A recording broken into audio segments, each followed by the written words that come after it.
La plasticité cérébrale, lecture d'un article de Planète Vie publié le 27 juin 2024 par Alexandra Gros. Le lien est disponible en description.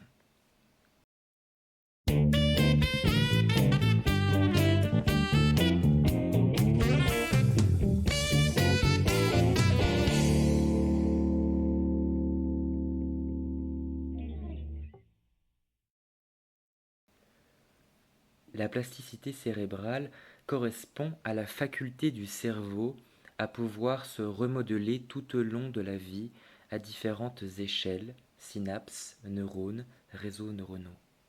Ce processus, indispensable aux apprentissages et à la mémoire, est également mis en jeu suite à des lésions cérébrales.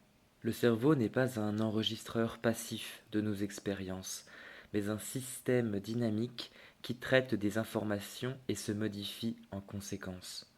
La clé de cette capacité à construire et à élaborer sans cesse une représentation du monde réside dans la propriété du cerveau de pouvoir remodeler en permanence ses propres circuits neuronaux, c'est la plasticité cérébrale.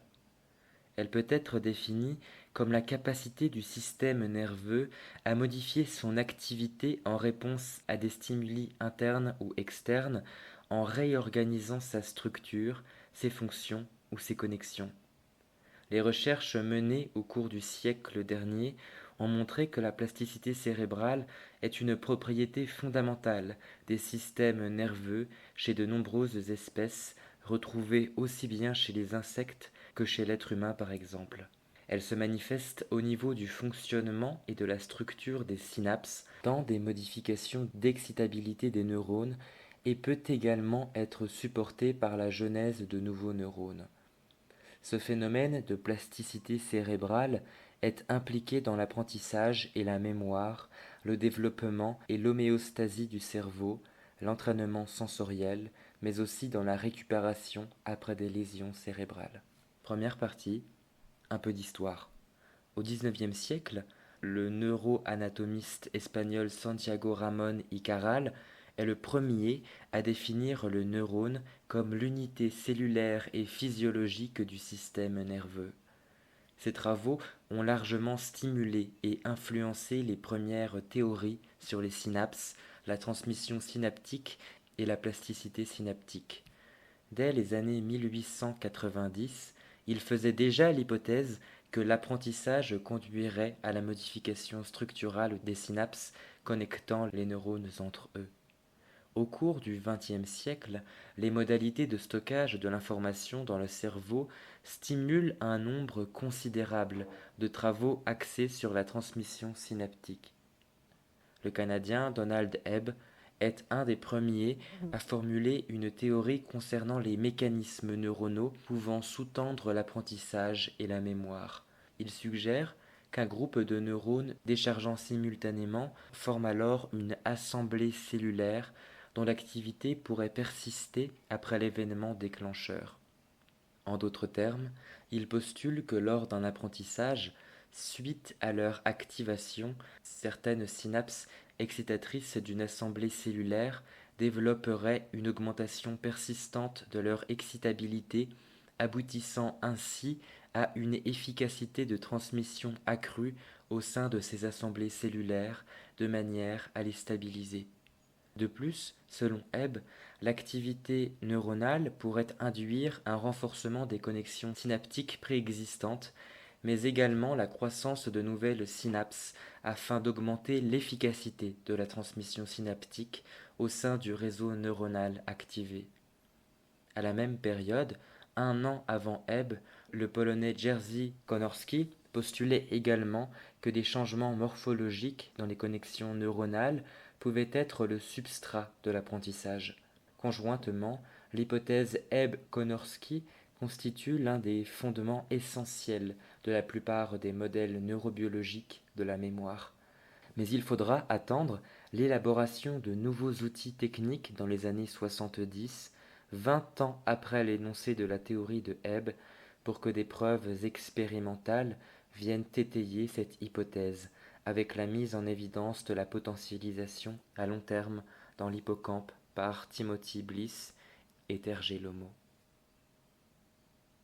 Seconde partie, la plasticité développementale. La structure de base du cerveau est établie avant la naissance par les gènes. La poursuite de son développement après la naissance et la formation des principaux circuits cérébraux dépendent d'un processus appelé plasticité développementale. Dans le cerveau immature, ce processus comprend la création ou la perte de synapses, la migration et la maturation des neurones à travers les structures cérébrales en cours de développement, le guidage axonal ou encore l'établissement des connexions neuronales. À la naissance, seule une fraction des connexions neuronales retrouvées à l'âge adulte sont présentes, la plupart se formant plus tard. Au fur et à mesure du développement post-natal, les neurones individuels deviennent matures, d'abord en envoyant de multiples axones dans toutes les directions, puis en augmentant le nombre de contacts synaptiques, synaptogenèse. Si, à la naissance, chaque neurone du cortex cérébral possède environ 2500 synapses, à l'âge de 2 ou 3 ans, à mesure que le nourrisson explore le monde qui l'entoure et acquiert de nouvelles compétences, le nombre de synapses par neurone passe à environ 15 000. A l'inverse, à l'âge adulte, le nombre de synapses diminue de moitié, un processus appelé l'élagage synaptique. Il y a donc une surproduction de connexions au cours des premières années de la vie, pic de plasticité, pour ensuite sélectionner certaines de ces connexions. Les activités auxquelles l'enfant participe, ses expériences, ses apprentissages ou encore ses interactions sociales participent à la structuration de son cerveau. À l'âge adulte, l'être humain conserve sa capacité à apprendre de nouvelles compétences et connaissances grâce à sa plasticité cérébrale. Celle-ci est néanmoins limitée et bien moins importante que chez l'enfant. Troisième grande partie, qu'est-ce que la plasticité cérébrale? La plasticité cérébrale, également connue sous le nom de neuroplasticité, désigne la capacité du cerveau à modifier sa structure et son fonctionnement en réponse à des stimuli internes ou externes. Il ne s'agit pas d'un état occasionnel du cerveau, mais plutôt de son état normal tout au long de la vie. La plasticité du fonctionnement nerveux permet l'adaptation du comportement aux contraintes du milieu. Sans cette capacité, le cerveau serait incapable de se développer et d'apprendre tout au long de la vie ou de se remettre d'une lésion cérébrale. Chaque seconde, le cerveau se modifie en fonction des expériences vécues en réponse aux stimuli sensoriels, moteurs et cognitifs auxquels il est soumis.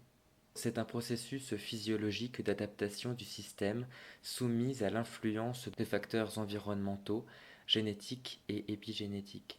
La plasticité est une propriété présente à tous les niveaux d'organisation du cerveau, de la molécule aux réseaux neuronaux.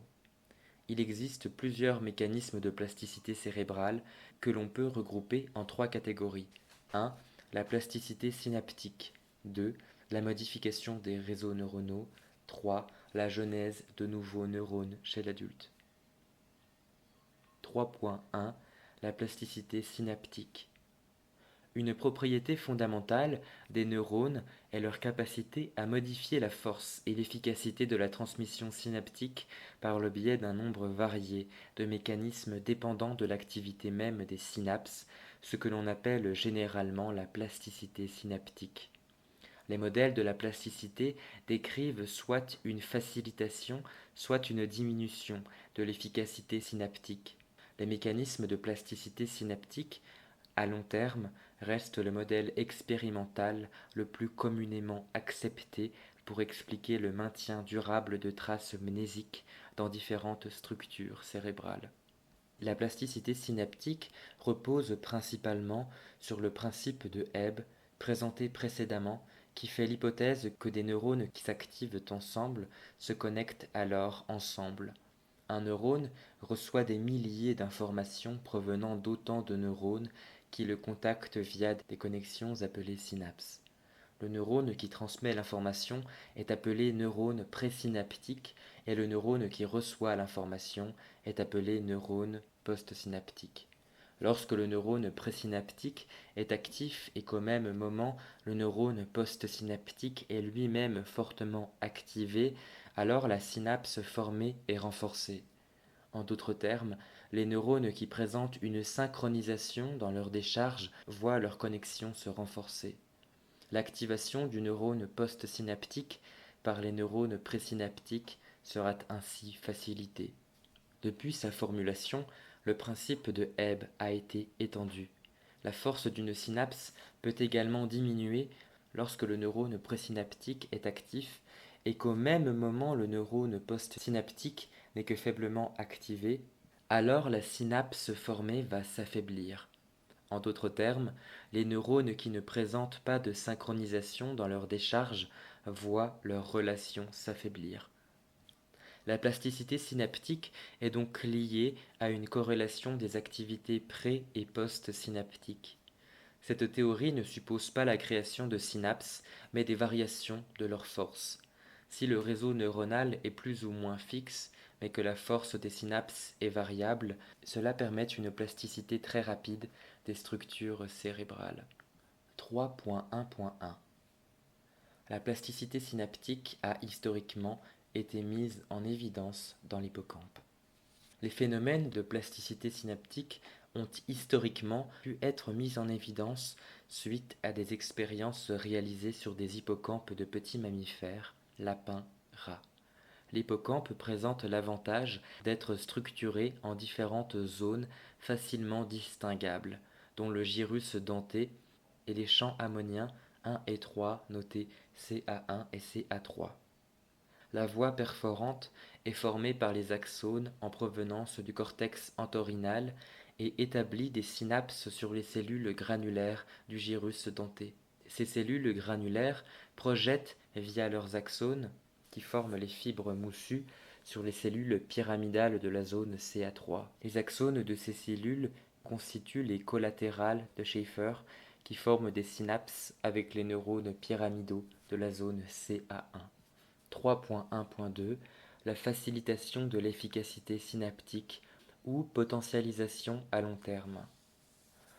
La potentialisation à long terme, PLT, correspond à une augmentation durable de l'efficacité synaptique mesurée par une augmentation de la réponse postsynaptique de neurones après une brève stimulation à haute fréquence d'une voie afférente à ces neurones. Cette capacité à modifier la force de la transmission synaptique d'une manière dépendante de l'activité représente une propriété fondamentale de très nombreuses synapses, excitatrices des structures corticales et sous-corticales du cerveau, comme l'hippocampe, l'amygdale, le striatum, les aires corticales sensorielles, motrices et associatives. Les grandes étapes des mécanismes moléculaires de la potentialisation à long terme sont aujourd'hui bien connues.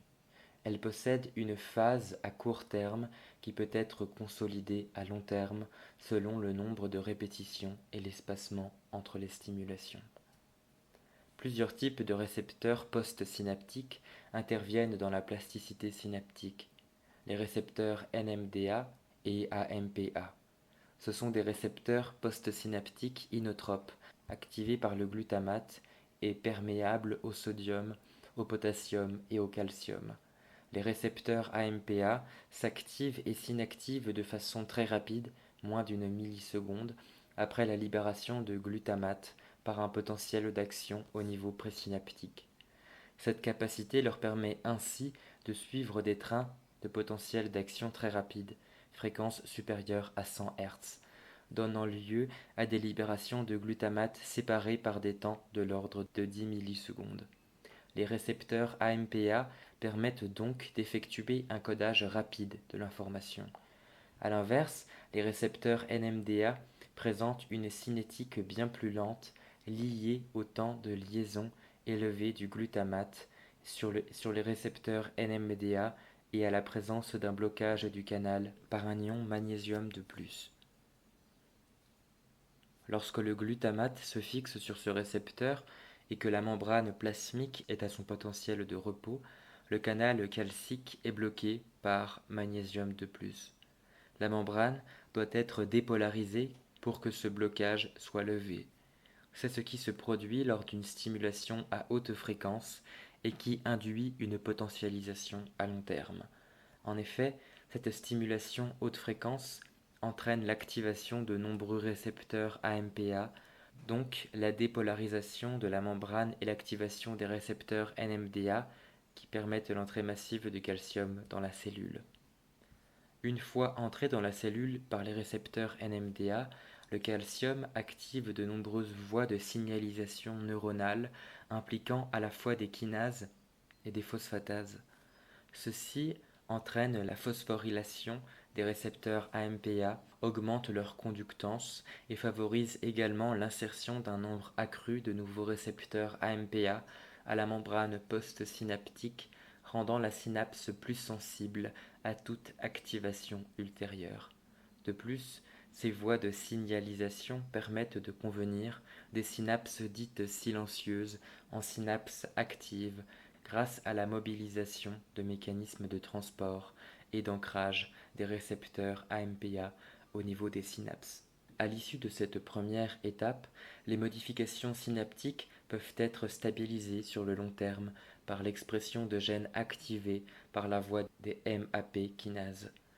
Une première vague d'expression de gènes, dite précoce, permet la synthèse de protéines ayant un rôle direct dans le fonctionnement de la synapse, ainsi que de facteurs de transcription activant plus tardivement des gènes codant des protéines remodelant durablement les réseaux neuronaux. In fine, ces mécanismes aboutissent à un véritable remodelage fonctionnel et structurel des synapses activées et aboutissent au renforcement des synapses existantes ainsi qu'à la croissance de nouvelles connexions synaptiques.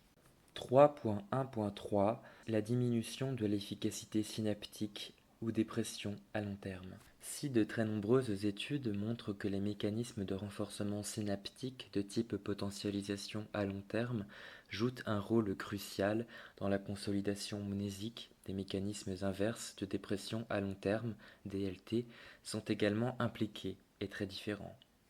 Au contraire de la potentialisation à long terme, la dépression à long terme aboutit à un affaiblissement durable de l'efficacité synaptique.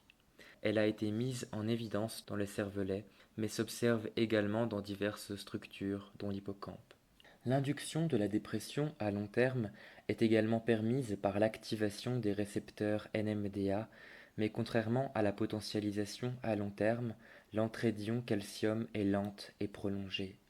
La dépression à long terme passe par la déphosphorylation des récepteurs AMPA par les phosphatases, induisant une diminution de leur conductance, et l'internalisation des récepteurs induisant une diminution du nombre de récepteurs AMPA à la synapse. La dépression à long terme représente un mécanisme d'oubli de l'information, mais peut également, en affaiblissant les connexions inutilisées, renforcer les connexions restantes. Il a d'ailleurs été montré que l'induction d'une potentialisation à long terme dans certaines synapses est toujours associée à une dépression à long terme dans d'autres synapses de la même population de neurones.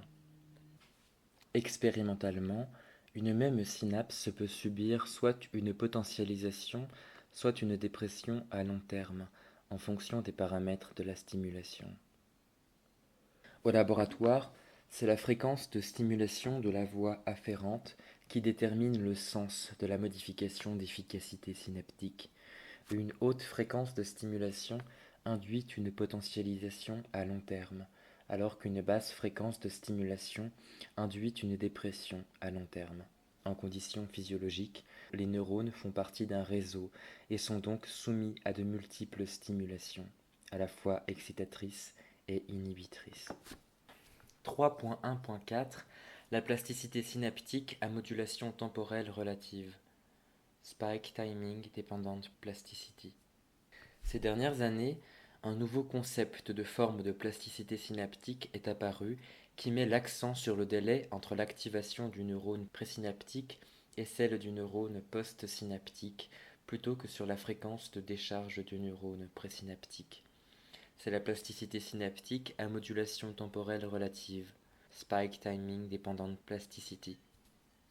Cette forme de plasticité dépend de la corrélation temporelle entre l'activité du neurone présynaptique et celle du neurone postsynaptique. C'est une forme de plasticité synaptique associative dans laquelle le délai entre le potentiel d'action présynaptique et postsynaptique détermine la direction de la plasticité. Si l'activité du neurone présynaptique précède d'une dizaine de millisecondes par exemple l'activité du neurone postsynaptique, alors la synapse est renforcée, potentialisation à long terme. Au contraire, si l'activité du neurone postsynaptique précède l'activité du neurone présynaptique, alors la synapse est affaiblie, dépression à long terme. Cette forme de plasticité s'observe aussi bien au niveau des synapses excitatrices que des synapses inhibitrices. 3.1.5 Réarrangement synaptique.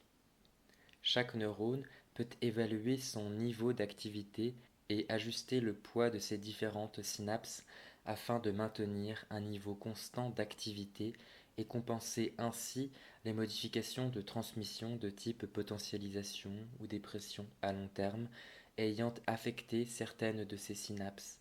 Cela permet de garantir une certaine stabilité fonctionnelle des réseaux neuronaux. Les neurones sont capables de percevoir les modifications de leur taux d'activité et de les compenser par des ajustements synaptiques, comme des modifications du nombre de récepteurs AMPA à la membrane du neurone postsynaptique. Par ailleurs, il est aujourd'hui bien connu que le sommeil est un facteur primordial des apprentissages, notamment pour la phase de consolidation. Durant les phases de sommeil lent, les neurones impliqués dans les apprentissages de la journée se réactivent.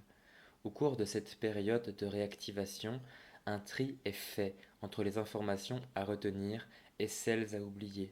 Il a été montré que durant cette phase de sommeil et de réactivation, les synapses subissent des modifications de leur composition, notamment en récepteurs AMPA. Le sommeil favorise également la formation d'épines dendritiques postsynaptiques après un apprentissage. La potentialisation à long terme induit des changements d'expression de nombreux gènes et la synthèse de nouvelles protéines, dont certaines sont impliquées dans des changements morphologiques et fonctionnels des épines dendritiques. Elle est associée à un véritable remodelage fonctionnel et structurel des synapses activées avec une augmentation rapide du nombre de synapses, de la surface de contact entre éléments présynaptiques et postsynaptiques, de la taille des épines et par l'émergence de nouvelles épines, synaptogenèse. Au contraire, l'induction d'une dépression à long terme s'accompagne d'un rétrécissement des épines. 3.2 Plasticité homéostatique de l'excitabilité. Un neurone, tout comme un réseau neuronal, doit maintenir un certain niveau d'activité et de connectivité pour assurer le maintien du transfert de l'information. Cette plasticité se définit par des modifications d'excitabilité neuronale en fonction de l'expérience du neurone. Ces modifications des propriétés d'excitabilité du neurone mettent en jeu l'intégralité de la cellule et non pas uniquement les synapses, comme ce qui a été présenté dans le cas de la plasticité synaptique. Lorsque l'excitabilité du neurone est augmentée, celui-ci répondra plus facilement à une excitation présynaptique.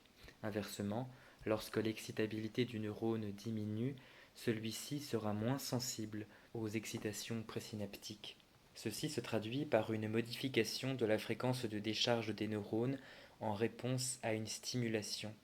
Celle-ci passe par des changements, soit des propriétés passives de la membrane plasmique des neurones, résistance de la membrane, constance de temps, potentiel de repos, potentiel de seuil d'émission d'un potentiel d'action, soit des propriétés actives, fréquence d'émission de potentiel d'action, patron temporel de la décharge. Ces modifications reposent notamment sur un changement de la composition de la membrane plasmique en canaux ioniques, canaux potassiques ou canaux sodiques, nécessaires à la propagation des signaux nerveux le long de l'axone. Ces changements peuvent s'établir à court terme lorsque seul l'état des canaux ioniques présent est transitoirement modifié ou à long terme lorsque les canaux ioniques sont remplacés par d'autres. Cette plasticité assure deux fonctions, l'homéostasie et l'excitabilité du neurone et la potentialisation de l'excitabilité du neurone. 3.3 Le remodelage des réseaux neuronaux. Historiquement, les scientifiques pensaient que la structure du cerveau et des neurones était fixe à partir de l'âge adulte pour assurer la stabilité des réseaux neuronaux et des apprentissages. Or, il a depuis été montré que les apprentissages induisent un remodelage fonctionnel des réseaux neuronaux impliqués. Cette forme de plasticité cérébrale se traduit par la mobilisation accrue de certaines régions cérébrales pour assurer de nouvelles fonctions et capacités, et ce, de façon réversible. De nombreux exemples attestent de la flexibilité de l'organisation des réseaux neuronaux. Une étude d'IRM réalisée chez des chauffeurs de taxi londoniens a permis de montrer que leur hippocampe, une structure qui contrôle la représentation de l'espace, est bien plus développée, et ce, de façon proportionnelle au nombre d'années d'expérience de la conduite du taxi.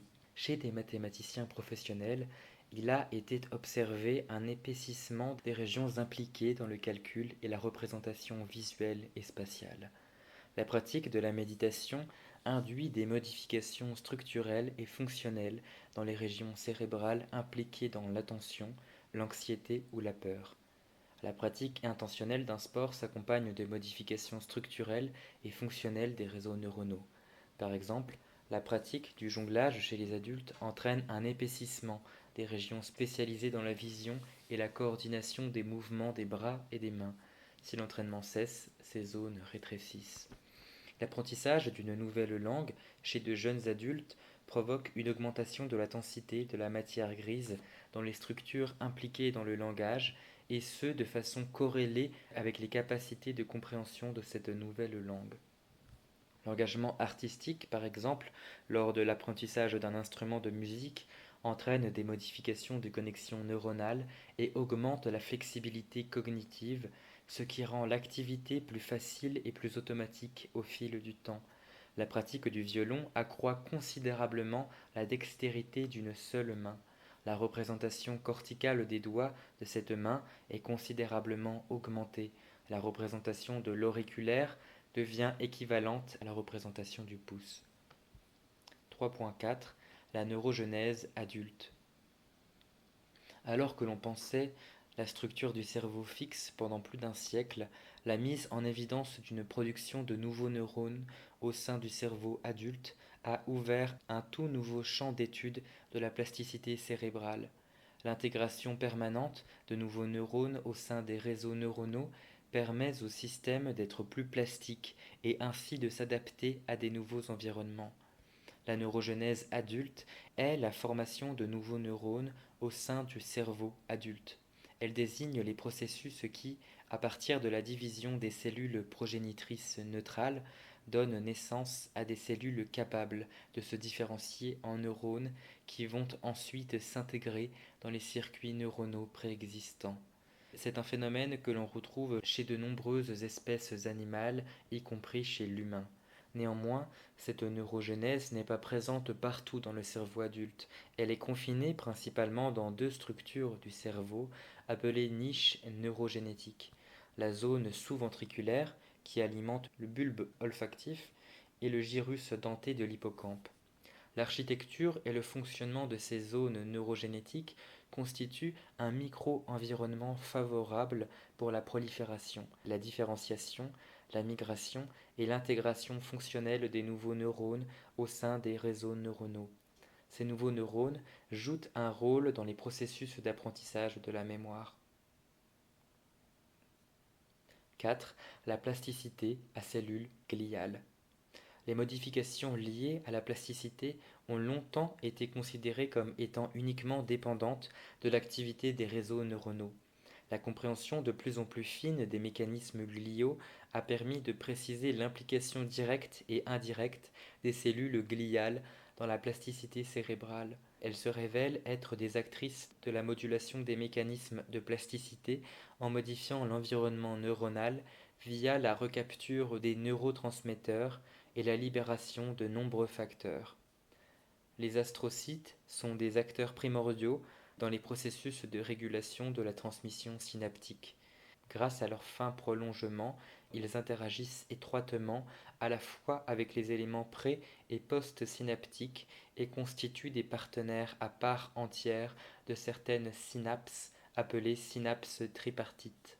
L'impact des astrocytes sur la communication synaptique résulte de leur activité métabolique et des informations bidirectionnelles qu'ils échangent avec les neurones, mais aussi de la barrière physique qu'ils constituent à la diffusion des neurotransmetteurs.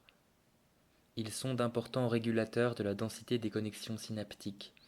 Les capacités de plasticité des astrocytes se traduisent par des modifications réversibles de la forme de leur corps cellulaire et de leur prolongement. Ces mouvements peuvent être très rapides, de l'ordre de la minute. La plasticité astrocytaire s'accompagne de modifications d'expression de protéines spécifiques. De nombreux travaux ont confirmé l'existence d'une modulation astrocytaire de la plasticité synaptique, notamment par la libération de différents facteurs et par la recapture des neurotransmetteurs à la synapse. Un autre type de cellules gliales, les cellules microgliales, sont également impliquées dans la plasticité synaptique. Ces cellules immunitaires, présentes au sein du système nerveux central, participent en effet à la formation et à l'élimination des synapses, au contrôle des processus apoptotiques et à la libération de nombreux facteurs qui agissent sur les réseaux neuronaux. 5. Modulation de la plasticité cérébrale. La plasticité synaptique peut être influencée par différents facteurs tels que l'exercice physique, la motivation ou certains neuromédiateurs ou hormones. L'activité physique augmente la production de facteurs neurotrophiques qui favorisent la croissance et la survie des neurones. Pratiquée sur une période de plusieurs mois, l'activité physique induit une augmentation de la matière grise dans différentes structures cérébrales impliquées dans la mémoire, le contrôle cognitif, les fonctions motrices et la récompense, dont l'hippocampe, le cerveau, le cervelet et le cortex préfrontal. Les propriétés fonctionnelles des neurones et des synapses peuvent également être modifiées de manière réversible par la libération transitoire de molécules de signalisation spécifiques telles que l'acétylcholine, la dopamine, la noradrénaline ou encore la sérotonine.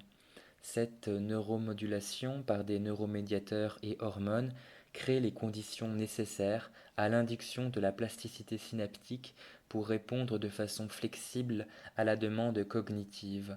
Elle contribue notamment au contrôle de la plasticité synaptique à modulation temporelle relative en modifiant l'excitabilité et la dynamique des circuits neuronaux, en déclenchant l'activation synaptique des récepteurs au glutamate et en inhibant directement les cascades de signalisation intracellulaire impliquées dans la plasticité synaptique.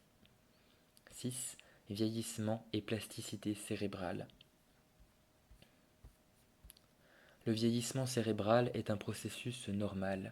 Il se caractérise par un certain nombre de changements, comme une diminution de la masse cérébrale, de la neurotransmission ou du débit sanguin dans le cerveau, une augmentation du volume des ventricules et des modifications de la neurotransmission ainsi que de la structure de la substance blanche et de la substance grise.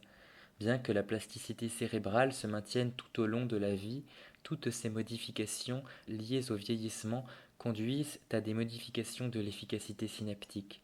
Par ailleurs, bien que la neurogenèse adulte persiste durant toute l'existence, elle diminue au cours du vieillissement, en partie à cause de modifications locales et environnementales des niches neurogénétiques. La sénescence et la perte de neurones peuvent cependant être partiellement prévenues. Rester actif de façon quotidienne, aussi bien physiquement que cognitivement, stimulation environnementale et sociale, permet de favoriser la formation et la croissance de nouvelles connexions, ainsi que la production et l'intégration de nouveaux neurones au sein des réseaux neuronaux. 7. Plasticité cérébrale et santé. 7.1. Rôle de la plasticité cérébrale dans différents types de lésions. Les processus de plasticité sont mis en jeu de manière différente dans diverses pathologies et lésions cérébrales. Dans le cas d'un accident vasculaire cérébral, AVC, la zone qui n'est plus irriguée subit une perte neuronale entraînant des déficiences directes sur les fonctions qu'occupaient ces neurones. Une personne touchée par un AVC peut cependant recouvrir partiellement ou complètement les fonctions perdues. En effet, une partie des neurones survivant à proximité ou au sein de la structure peuvent progressivement reprendre à son compte la fonction des neurones détruits grâce à un remodelage des réseaux neuronaux. Ils sont capables de développer de nouveaux axones et dendrites et ainsi de former de nouvelles connexions. Les synapses sont également capables d'optimiser leur performance pour accélérer la communication entre neurones. Par ailleurs, les aires neuronales voisines prennent en partie le relais, ce qui permet de récupérer une partie des capacités correspondant à la zone lésée. À titre d'exemple, l'amputation d'un membre se traduit au niveau cérébral par la perte des entrées sensorielles liées au membre perdu. La représentation cérébrale du membre amputé n'est alors plus stimulée. Au fil du temps, il se produit une réallocation de la zone cérébrale inutilisée vers la représentation d'autres membres ou zones du corps humain. Par exemple, lors de la perte d'une main, la zone cérébrale précédemment associée à la sensibilité manuelle peut être partiellement réaffectée au traitement des sensations du bras ou du visage. Ce type de plasticité se produit également sur de grandes distances entre les hémisphères gauche et droit du cerveau. En effet, il a été montré que lorsque le cerveau est privé des informations d'une main amputée, la zone du cerveau jusque-là dédiée à cette main se réorganise et devient dédiée à la main restante. Cette réallocation des ressources cérébrales s'observe également dans le cas de la perte d'un sens. Les zones cérébrales non utilisées par la fonction sensorielle perdue sont réallouées à d'autres aires sensorielles permettant d'augmenter la sensibilité des autres sens et de compenser en partie la perte. Ce phénomène de plasticité intermodale est par exemple observé chez les personnes qui perdent la vue et qui acquièrent des capacités auditives plus importantes. Certaines de ces personnes développent même des capacités d'écholocation en générant des clics, des sons brefs produits par la langue, pour mieux se repérer et naviguer dans leur environnement. La détection des échos des clics semble être prise en charge par des lésions cérébrales consacrées à la vision et non pas à l'audition. En cas de perte de l'audition, le cortex auditif subit une réorganisation avec une reconversion vers d'autres fonctions sensorielles, notamment la vision et le toucher. Les personnes sourdes ont une meilleure attention visuelle périphérique, une meilleure capacité de détection des changements de mouvement, présentent une recherche visuelle plus efficace et une plus grande sensibilité dans la détection des changements de fréquence des vibrations. Le développement de ces capacités est lié à une réaffection d'aires cérébrales, notamment du cortex auditif primaire. Cependant, un tel niveau de plasticité est observé lorsque la perte du sens survient assez tôt au cours du développement. La perte d'un sens à l'âge adulte induit un plus faible niveau de plasticité entre les structures. 7.2 Utilisation thérapeutique de la plasticité cérébrale. Contrôler ou faciliter le recrutement de nouveaux neurones représente un enjeu thérapeutique important pour traiter les personnes atteintes de lésions cérébrales afin de permettre au cerveau de se réorganiser et de préserver au mieux ses capacités. Plusieurs types de thérapies sont actuellement à l'étude: médicaments, thérapie de mouvement, stimulation électrique, entraînement physique, méditation, thérapeutie par l'art ou encore réalité virtuelle. Selon les cas, plusieurs options thérapeutiques peuvent être utilisées pour guider la neuroplasticité dans la restauration de la fonction et le traitement des symptômes indésirables. Le patient atteint de lésions cérébrales est incité à réaliser des expériences dirigées qui augmentent l'activité neuronale afin de mobiliser les processus de plasticité neuronale. En continuant à explorer et à étudier les mécanismes de plasticité cérébrale et les paramètres qui les influencent, la recherche scientifique devrait être en mesure de développer des thérapies plus ciblées pour aider le cerveau à retrouver ses fonctions plus rapidement et plus complètement. Par exemple, Dans le cas de la neurogenèse adulte, il ne suffit pas de générer de nouvelles cellules, encore faut-il qu'elles s'intègrent correctement aux tissus et réseaux de neurones existants, au risque sinon d'obtenir un recablage aberrant. 8. Conclusion. Les différents processus de la plasticité présentés dans cet article apportent de la flexibilité au sein des réseaux neuronaux du cerveau. Tous ces mécanismes de plasticité cérébrale ne sont pas exclusifs les uns des autres, mais au contraire étroitement liés. Des accroissements de l'efficacité synaptique sur certaines synapses sont souvent de pair avec une diminution de l'efficacité synaptique sur d'autres.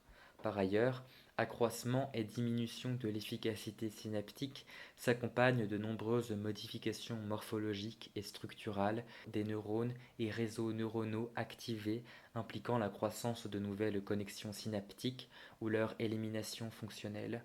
En outre, ces différents mécanismes de plasticité cérébrale ne se déroulent pas sur la même échelle temporelle. Alors que la plasticité synaptique est un processus plutôt rapide et qui peut durer dans le temps, les modifications des réseaux neuronaux et de leur connectivité, ou la neurogenèse adulte, sont des processus plus lents.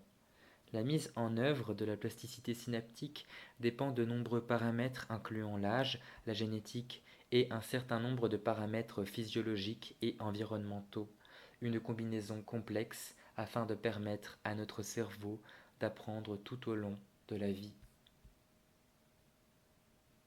J'espère que la lecture de cet article et la vidéo en elle-même vous a plu. On attend avec impatience vos retours en commentaire et on vous souhaite une très belle journée.